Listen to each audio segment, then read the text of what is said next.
Hi, I am here to know if what I have done is right by asking my father to move out of my house. For context, sometime after I turned 12, my parents got a divorce because my father was cheating on my mom with a much younger woman. I will call her Sarah since I don't want to use her real name. I remember the day vividly when I came back home from school early. I had a half day and my mom had given me keys to her house so I could let myself in. We did have a babysitter but she wasn't home yet so I thought she was running late. I heard some noise from my parents' room and I got scared. I ran to get the phone to call 911 when I suddenly heard my dad's voice from upstairs. Curious, I went up to my parents' room to see my dad and this woman, Sarah, throwing their clothes back on. It was honestly scarring and I gasped in shock audibly. They froze seeing my face. I ran out of there immediately and locked myself in my room. I burst into tears as my dad kept pleading with me outside my door to open up so he could apologize. He kept telling me to not tell my mom anything. Before I could say anything or react, I heard my mom yelling downstairs. I opened the door to see my mom standing in the doorway looking at my dad angrily. Apparently, the babysitter had canceled at the last minute so my mom had rushed in from the office after taking a half day so I wouldn't be home alone. She had discovered Sarah trying to get into dad's car outside and had put two and two together. My dad had driven them to the house thinking that nobody would be home at this time. When my mom noticed that I was home and had tears running down my face, she realized that I must have caught my dad and chewed my dad out. My dad kept apologizing and trying to justify how he didn't mean to hurt us. Despite all the yelling back and forth, my dad said he had to go and drop Sarah back at the office. My mom couldn't believe his words that in the middle of our fight, he was going to walk off and drop his mistress. My mom told him that Sarah could take a cab but my dad insisted, saying that he couldn't let her do that. My mom's eyes widened in shock upon hearing his words and my dad left. This affair was very unexpected as my mom and dad had been together for a very long time. His mistress was a woman he worked with who was 20 years younger than him. I don't know what she wanted out of him but I guess it was so important that she had to destroy our family over it. Over the days through several fights, my dad eventually confessed to my mom that Sarah was pregnant. This was devastating for my mom to hear as my mom always had pregnancy-related issues and had miscarried twice after having me. He wanted Sarah to keep the child and had made up his mind about leaving us to start a family with him. This led to a nasty divorce between them. My dad tried to get a hefty alimony from my mom. You see, my mom comes from an affluent family but my dad doesn't. In the divorce, my dad wanted our house and wanted to kick my mom out but because he had cheated, he lost the battle. Throughout all this, my mom tried her best to shield me from what my dad was doing to her but I was old enough to know what was happening. It was a really difficult time for me. Throughout the divorce, my dad never once apologized to my mom or me for what he had put us through. My mom didn't want to separate me from my dad so she allowed him weekend visitation. After the divorce happened, my father moved out and started living with Sarah. In the beginning, my dad tried his best to visit me during the weekends. He tried to be sweet and spend time with me doing things that I loved.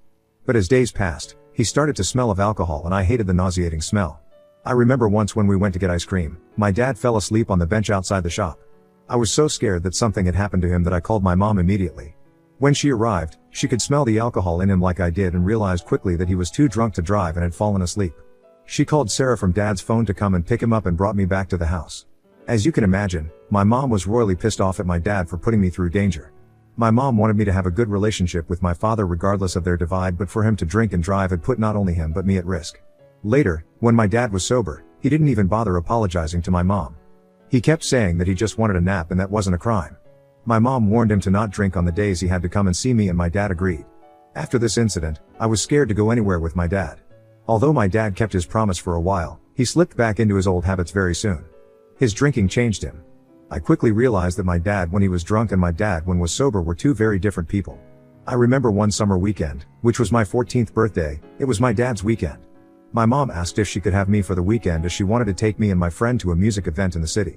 She knew I loved a particular singer and this singer was going to be performing at the event, hence she wanted to take me there as a birthday present. My dad refused, saying no way, this was his weekend. So off to dad's place, we went. His mistress didn't even acknowledge my birthday and ignored my presence as usual. I had gotten used to it by now. In the afternoon, my dad suddenly informed me that he was taking me to the music event.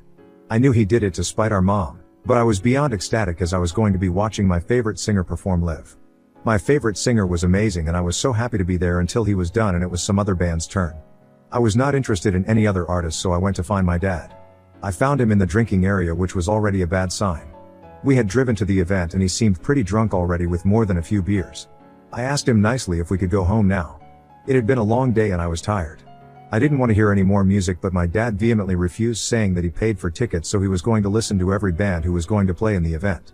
I told my dad that I was really tired and my legs hurt from standing for so long and he got angry and yelled at me that if I did not want to be here anymore, I should go and wait in his car and threw his keys at me.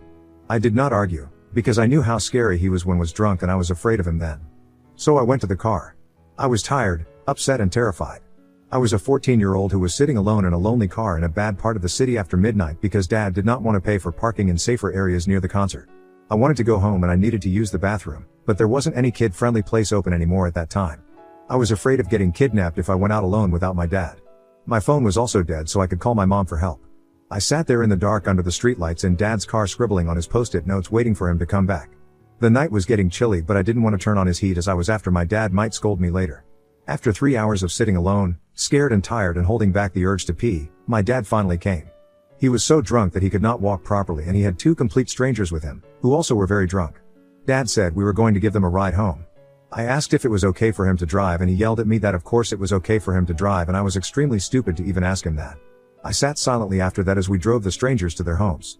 They played loud music throughout the drive. After we dropped them off, we pulled into a gas station. I finally went to the bathroom and then my dad bought me an iced tea and then we talked. He told me that he was very disappointed in me that night. I looked at him surprised while sipping my iced tea. My dad continued to say how he wanted to give me a fun night on my birthday but all I had done was complain to him the whole night. He told me that I had been a bad girl and he was ashamed of how he acted but he had decided to forgive me if I spent the rest of the remaining weekend acting nicely to him and his mistress. He continued to tell me how he didn't want to tell my mom any of this as he didn't want her to punish me for my bad behavior that night. I was very naive back then and loved my dad, hence I genuinely thought that it was all my fault. I apologized and agreed to behave better so we didn't have to tell my mom about any of this even though it was one of the worst nights of my young life back then. Now that I am older I have realized that he gaslighted me and threatened me to be silent because if mom had found out that he put my life at risk by leaving me alone in the car and driving drunk with me, she would have made sure that he would never see me again. As time passed, my dad slowly stopped calling me or replying to me. He continued to pay child support but other than that, he never initiated any contact with me unless it wasn't his birthday. I remember once calling him on his birthday and Sarah picked up his call to tell me that I should stop nagging my father all the time with calls. She told me that my dad was spending time with his son, my stepbrother these days, so I shouldn't interfere in their lives anymore. Hearing her say this was heartbreaking to me. I was still a child who was just missing my dad but somehow I was blamed for trying to meddle in his life by his affair partner. After that day, I never called. I did hear from our relatives that Sarah and he went on to have another child but I never stayed in touch with him throughout all this. I am now 17 years old and recently lost my mother around a month ago in what could be the most horrible experience of my life. I spent a month and a half in a hospital taking care of her only to lose her in the end. This is an experience I will never forget and it has scarred me for the rest of my life since I had a very close relationship with my mom. I resented my dad because of the heartache he caused my mother and I blamed him for her death. After mom's funeral, I refused to talk to him initially but my dad kept begging me to allow him back into my life. We were then informed by our mom's lawyer that she had left all her assets to me which meant that our family home now belonged to me. Because I am 17, I was still not of legal age so I cannot live on my own without the permission of my dad. This meant that dad had to move back in with me along with his family. He seemed enthusiastic about the idea and readily agreed. My aunt decided to stay with me for the time being at the place until my dad could move in. Just 2 days after my mom's funeral while I was still grieving, my dad informed me that he and Sarah had gotten engaged. He continued to tell me that he wanted to let me know first before he shared the news with everyone as I was going to have a new mother. I was shocked beyond words and for a minute or two I couldn't even comprehend what he was saying. My dad kept telling me how he was excited to move into mom's place where his children could finally live in a big house. I was confused and asked him why he was telling me all this when I was still grieving mom. He told me that he was doing this for me so we could now be one big, happy family. I burst into tears and cut his calls. I cried so much that I had puffy eyes the whole day. I didn't understand why my dad was doing all this. Last week they had an engagement party where they invited some of our relatives and friends. During the toast, Dad said something like, "I just can't wait to marry the perfect woman. I thank God for giving me the love of my life after all those years that I wasted with someone else." I walked out of the room after hearing what my father said. He basically considered his marriage to my late mother a waste of his time. It broke my heart and I wanted to leave right away but Dad's friend and Sarah followed me. Sarah started telling me that I shouldn't leave as people in the party might question my dad but I told her I couldn't sit through this and I needed to go as I felt sick. Dad's friend tried to convince me to stay and say a few words about his engagement. I kept refusing and got tired of holding my anger in so I just said I have no good words to say about my cheating father and his mistress. I need to go. Amanda got angry with me and called me in a hole and told me that I needed to get over the past. I didn't even say anything and just left them behind. This weekend, my dad and his mistress got married in Vegas. They posted photos all over social media and that is how I found out. I couldn't believe how cruel my father was to get married just 1 month after my mom passed away. My dad called me yesterday telling me that they were on their way to move into the place. He asked me to not cry in front of his kids as he didn't want to make them feel sad or uncomfortable. Apparently, his stepkids meant more to him than me or my emotions. I watched my mom's house get filled with their things as the packers and movers delivered their stuff. My dad and Sarah walked through the house, with Sarah leaving commentaries about what needed to be changed in the house. She also took down pictures of my mom throughout the house and put them in the garage. I have recovered them and put them under my bed for the time being. Yesterday night, we had our first dinner together. It was extremely uncomfortable for me to say the least. I couldn't believe that my life was such a mess where I was stuck with my dad and his wife and their 2 kids who had toys strewn everywhere around the house. After dinner, Dad informed me that we needed to talk. With a very serious face, Dad told me that the house had only 3 rooms, which meant that it couldn't accommodate all of us unless we were willing to compromise. He then told me that he and Sarah had given this a lot of thought and had decided that they didn't want their kids to share a room as they wanted to give them their privacy. My brows furrowed in confusion and I told my dad that other than the master bedroom and guest bedroom, the last remaining room belonged to me. This is when my dad informed me that he wanted me to move out of my room so his older son could have it. My eyes darted from my dad's face to Sarah in confusion as I struggled to understand what he was trying to imply. I asked him if he was serious and Lisa interjected, replying that I was 17 so I didn't really need a room of my own while her 2 children were still growing and needed to have their own independence. My dad nodded in agreement and told me that as his oldest child, I needed to step up in his kids, aka, my new stepbrothers. I immediately started saying how ridiculous this was and yelling at him that this was extremely unfair. I told him that I wasn't going to live out of my bedroom just because he wanted his children to have separate rooms and went on to tell him that they could always share a room. Hearing this, Sarah yelled back that I was being selfish and I should learn to sacrifice for my family. I scoffed hearing her and told her that she was the selfish person who had come into our lives and ruined them. Sarah retorted that I should appreciate the fact that they had moved into this place to take care of me and not make this such a big deal. My dad told me angrily that I was not allowed to speak to Sarah this way if I wanted to continue living in this house. He reminded me that I was 17 and still a child under his care, so I needed to listen to him. He continued to tell me that I needed to follow their rules from now on even if I didn't like them, starting with moving out of my room and crashing into the living room. He told me that I was old enough to take care of his stepkids and he didn't want to waste his money on babysitters anymore.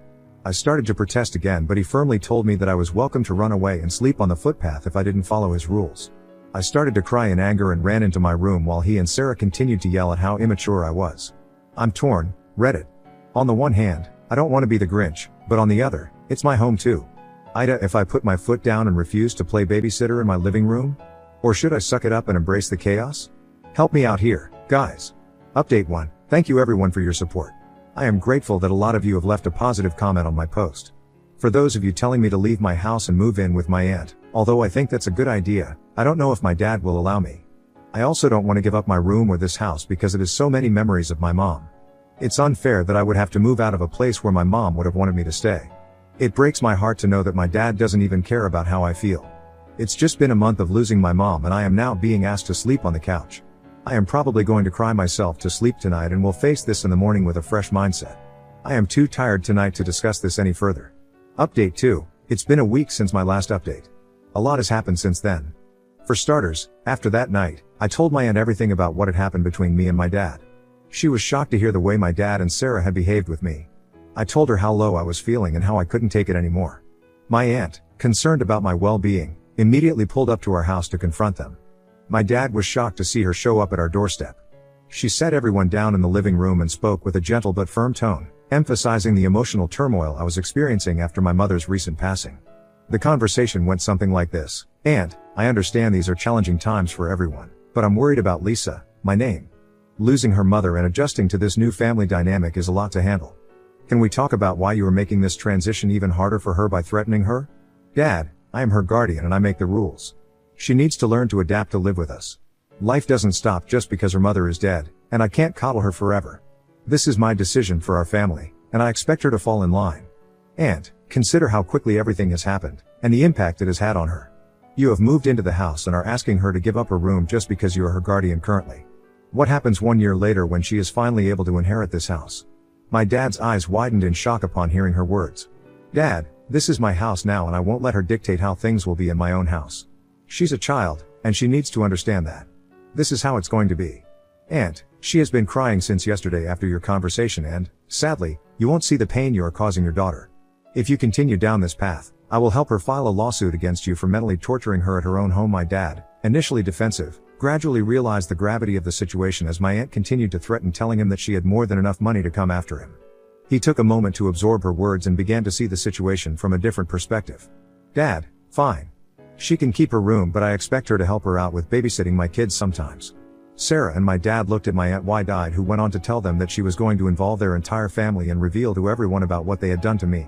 Dad and Sarah must have finally realized that they could not do anything anymore. My dad, reflecting on your aunt's words, recognized the need for a more compassionate approach. Dad, you're right. I need to talk to her and find a way to make things more bearable. I won't ask her to give up her room or take care of her step-siblings. After the conversation, the tension in the house eased a bit, and my aunt's intervention played a crucial role in ensuring your living situation became more manageable. My aunt has promised me to call her if my dad or Sarah went back on their word. I am a bit sad that it took my aunt intervening in our lives for my dad to understand the implications of his actions. If my aunt hadn't come to help me out, I would probably have been sleeping in the living room by now. Update 3, it's been 2 months since my last update. After my aunt's intervention and a series of discussions, a more empathetic approach has been adopted in your new family dynamic slowly. Over time, the tension has eased, and a new understanding has been developed. My dad and I have found common ground, fostering an environment where my feelings are considered. He is perhaps still afraid of my aunt and has not made my life any more difficult. Sarah, on the other hand, has refused to acknowledge me if my dad isn't around. She clearly resents me but doesn't cause trouble, so I will let her behavior slide. Gradually, some compromises have been made. I have joined therapy to deal with my grief, which has helped me to express myself better. This has made me realize the extent to which my dad has emotionally abused me over the years. Regardless of his supposed changed behavior over the 2 months, I can't wait to turn 18 so I can take back my house. I might not be cruel to them as they were to me, but I will be definitely asking them to move out so I can continue to live in my mom's house on my own, cherishing her memories. While challenges may still arise, I am committed to facing them and staying strong like my mom. My aunt and the rest of her family continue to show their support, and I know they will always be there for me.